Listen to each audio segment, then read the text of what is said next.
You want to talk about the shit show? You're gonna have to narrow that down a little bit. Matrix. So, all right. If you Shit had, show's harsh. No, it's not. It's not at all. It's being lenient, if anything else. Let me take you back to what, 1999? When was it 98, 99? 99, right? The first one came out. 99, I believe. The original Matrix movie changed cinema forever. Not sci-fi, not kung fu action movies, not just, any action movies. It changed cinema, period, forever. And it changed a lot of people. Yeah, in general. Yeah, like it got people interested in tech because technology was just like 99. Like not people were just starting to get like high speed internet. Like most people had dial up at that time. If you can freaking imagine that, right? I had dial up. Yeah, I think I got high speed internet. I was like on 2001. AOL. I was like probably AOL 4.0. We were on Windows 98 SE, dude. Yeah. So that movie did not need any sequels. The original Matrix movie is a flawless masterpiece. It is perfect. Like Raiders of the Lost Ark, perfect. Godfather 1 and 2, perfect. It's perfect. It does not there's nothing wrong with it. It does not need any sequels.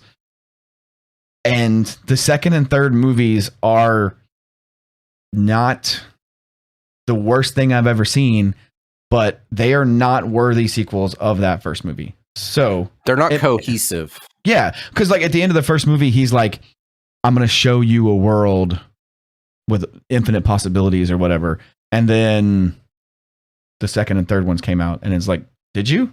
Because no, they showed us a world with infinite Smiths, right? And it was just like, so it was kind of like Jurassic Park, right? Jurassic Park comes out, revolutionary. The first movie is all about showing. It's like it's the spectacle, right? And then the sequels come out and people are like, okay, you've taken the cat out of the bag. You've shown us the dinosaurs. You've shown us the fact that this is a dream world. What can you do with it now? Right?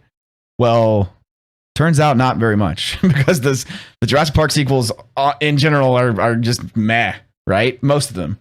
And yeah, well, hang on. I don't want to lose my thought. So yeah, go ahead. So I'll let you go. I just got to get this out. So the Matrix sequels never should have happened. They are not horrible, but you said they're not cohesive with the original.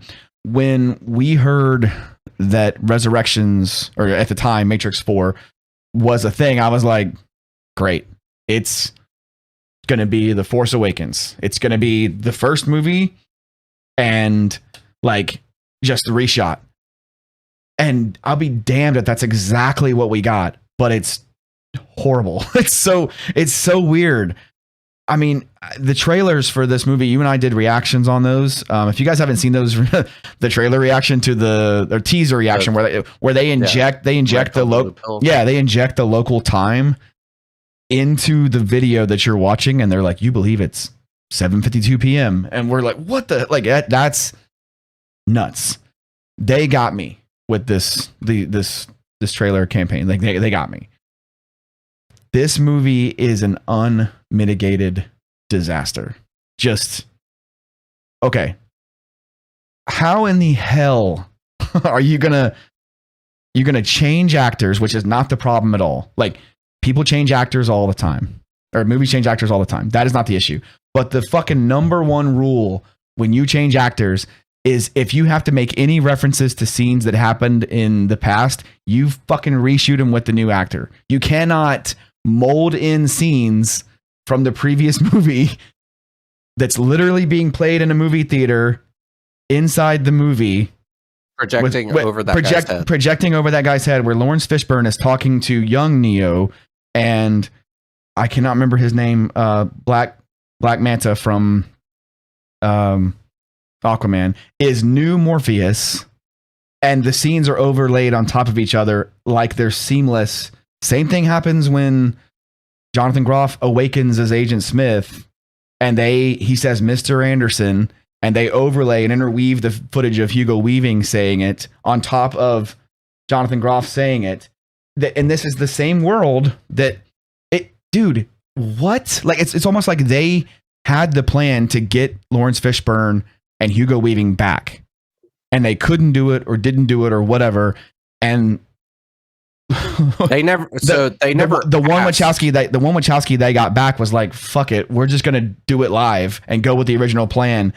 Okay, imagine in Iron Man 2 if they had gone back to a flashback from Iron Man 1, showed a scene with Terrence Howard, and then flashed forward back to Iron Man 2 showing a scene with Don Cheadle.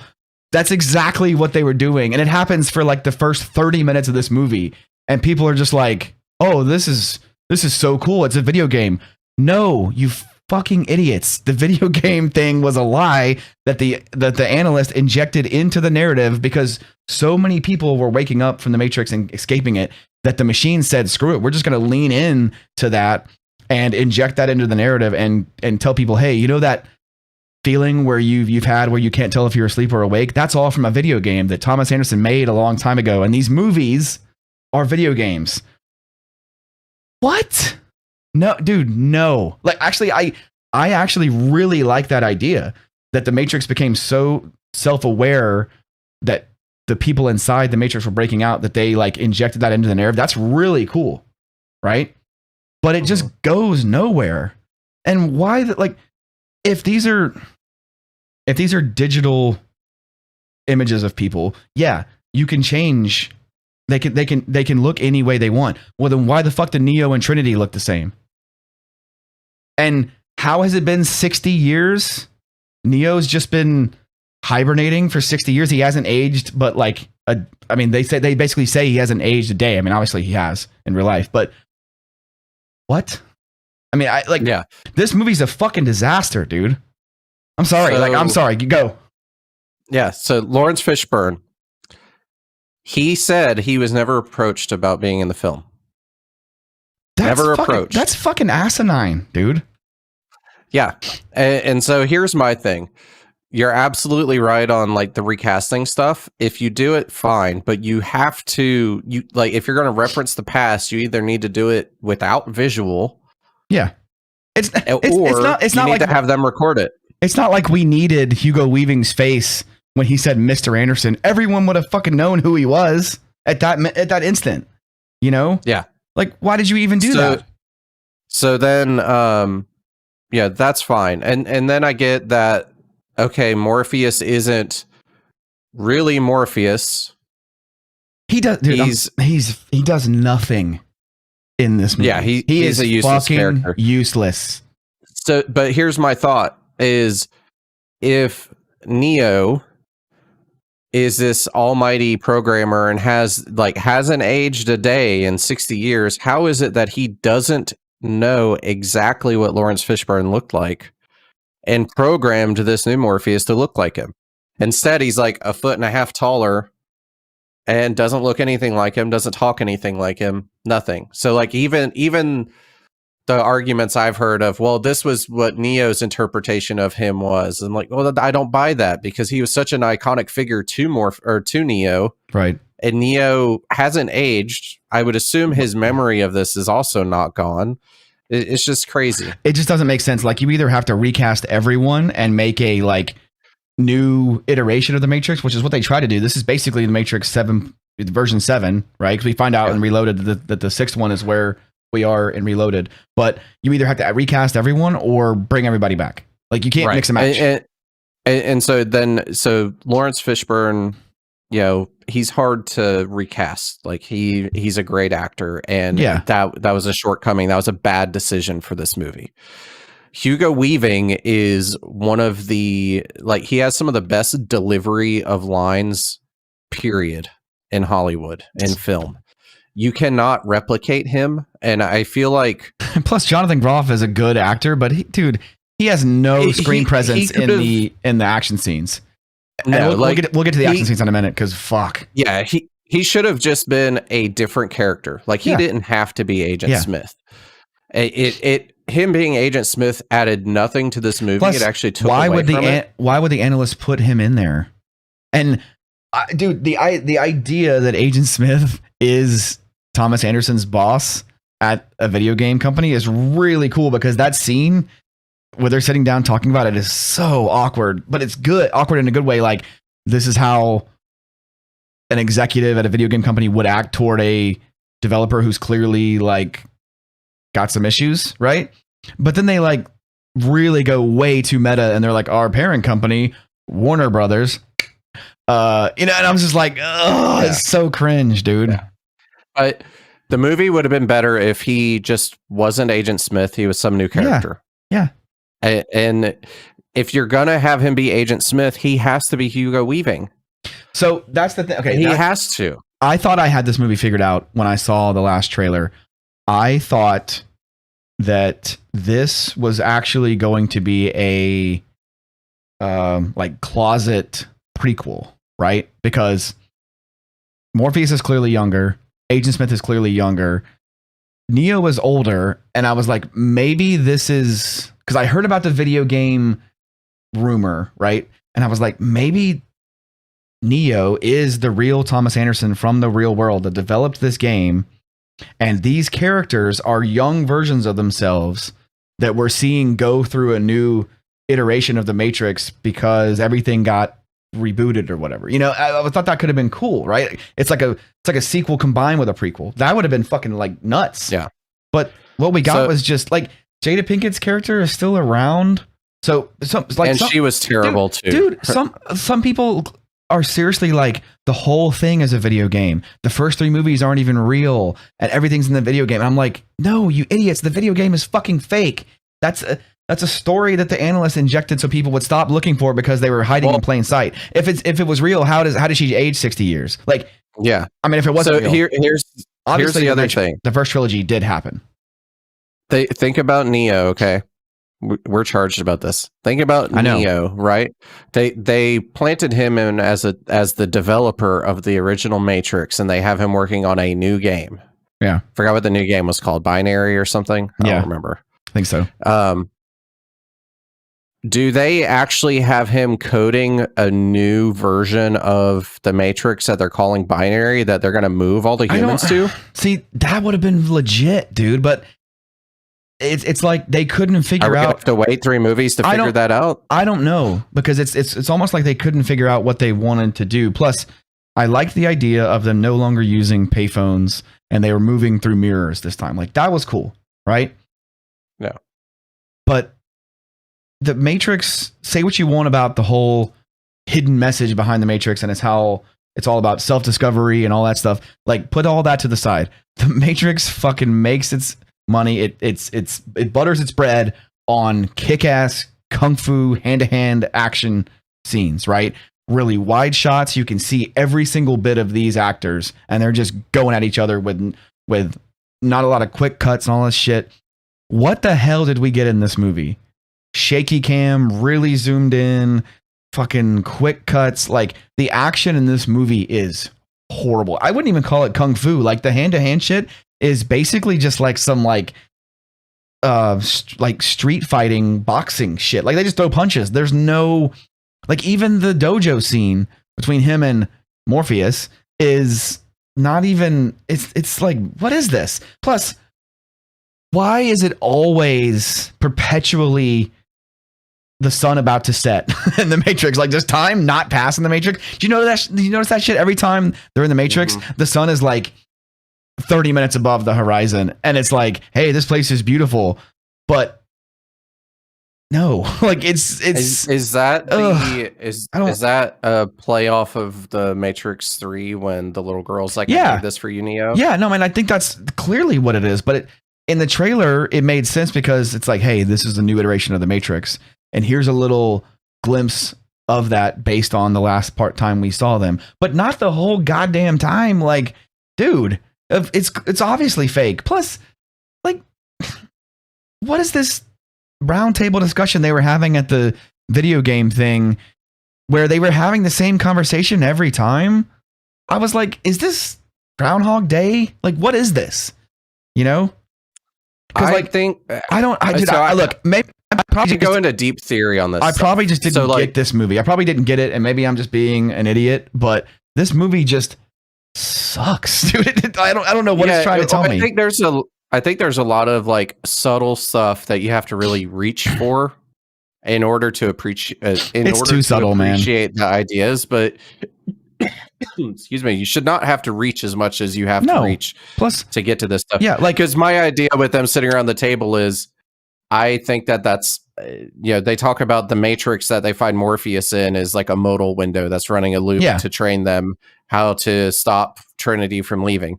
Is this a modal window they're running to try to figure out how to get Neo not to realize he's Neo?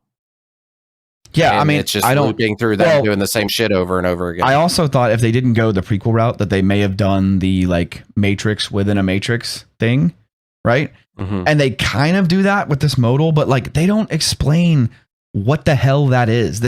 The first 30 minutes of this movie are them just literally recreating scenes from the first Matrix movie. Sometimes they even like project direct scenes from the movie. And it's just like, call it a video game. And it's like, dumb. What? Like, this is clearly not a video game.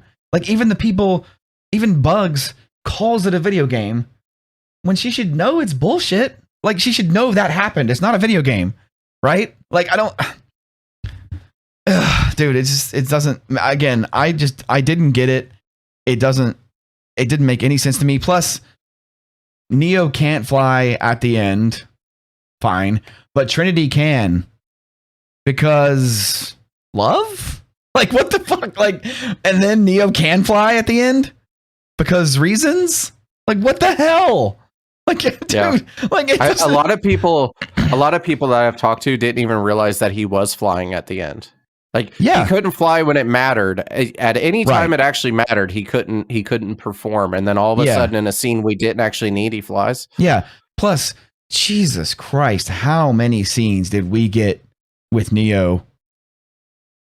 Like doing the bullet time dude stuff. Every scene he fights and he does that. In the first Matrix movie, he does it once. He literally stands up in the hallway and just puts his hand up and just stops him and they drop. Fucking beautiful. And this one, he does it every 5 minutes. And it's like, what they got wrong is, well, if you think of the first movie, when he does that, the agents are like, "Oh fuck, we're screwed." Yeah, he does this and like to these people, and it's like normal police bots or whatever the hell they're calling them now, and they don't care. The bot thing drove me crazy too, because the analyst was like, "Oh, it's so much more efficient. I can just activate the bots at a moment's notice." As opposed to just having the agents digitally inhabit whoever they want at a moment's notice. Like, it's the same end result, dude. It's the same thing. You're just calling it a different thing, right? It's just, movie sucks, bro. Like, I'm never gonna watch it again. Like, I'm so disappointed because like I didn't give a shit about this movie, and then I saw the trailer and I was in, man. I was hooked. The only thing that this movie got right is it has the same appeal the first movie did, and people trying to dive in and reach for things to build their own theories. Totally cool with that. Totally cool. That's the only thing it got right. That's the only thing it got right. Yeah, but you shouldn't have to. It relied too heavily. You shouldn't have to make it where people have to like, go into like 6 different layers to explain the subtext. It's like, look, either say a message or don't. But don't like pretend like it's dude, I couldn't tell if this movie was actually satire. Like, was Lana Wachowski actually giving Warner Brothers the finger for them making her make this movie? Like, seriously, I honestly felt that at some points. I was like, this is aware of itself and it's telling Warner Brothers to fuck off, but I can't tell if it's on purpose. Like, it was so much. Well, oh fuck! I lost my train of thought. Sorry, I keep interrupting you, man. I'm really bad about that.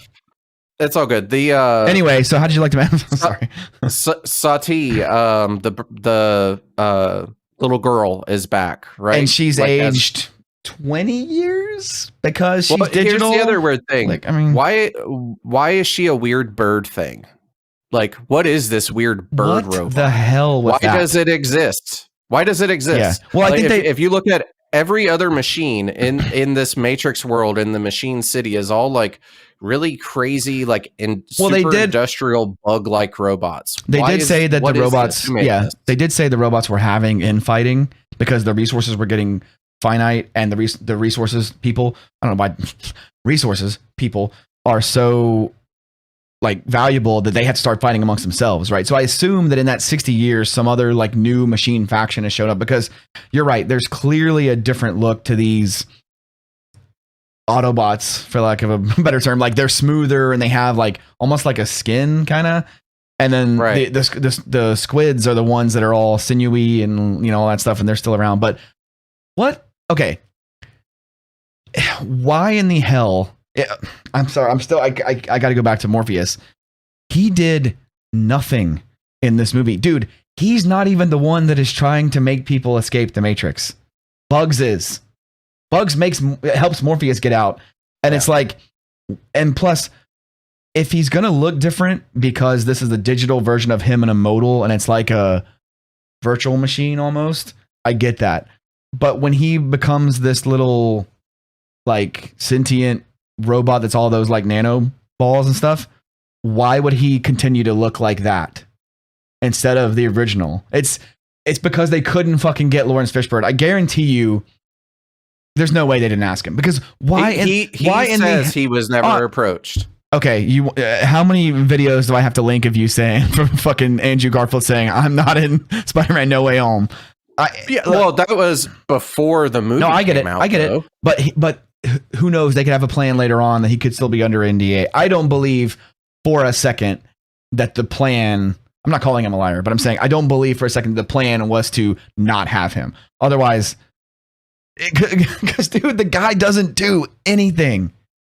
Like Morpheus does nothing in this movie. Well, I think plus, why is he even around? Why is he even around in this movie? He does. Well, I think that's why they probably didn't approach him, is because there was no real purpose for them to spend the kind of money they had to on him. But why call him Morpheus at that point? Why not just make him a new, like, why couldn't he be Morpheus's grandkid? It's been 60 years. Why's it got to be, you know what I mean? Like, it doesn't. He didn't need to be in the movie. No, he does nothing. And the action is so bad that like not even the freaking dojo scene could help, because that is one of the most iconic scenes that I've ever seen in a movie, and this one is forgettable, dude. It's just bad, man. It's just bad. Like I now see why Lily Wachowski didn't want to come back, because I think she knew this was a fucking festering turd. Like this movie's just bad. Ugh, I'm so I could go on forever. We were about an hour and 6 minutes now. So you got any final thoughts before we wrap this up? Two things. One, another weird little theory is the infighting with the machines that are struggling for energy. If you think back to the Matrix 3, Sati's parents, her mom, it was like the system manager for the energy processing facilities. And I'm curious if that she was like a sleeper agent or whatever, like working against the machines and making it look like power scarcity. Doesn't she say in Resurrections that like her parents were purged because like they knew too much, or like, so I don't remember exactly what happened, but I mean clearly they were doing something that the machines, you know, thought was bad. So look, this movie's just, it's a mess, dude. It just doesn't make any sense. And the CGI in this movie is not even impressive. There's nothing impressive about this movie. It's meh.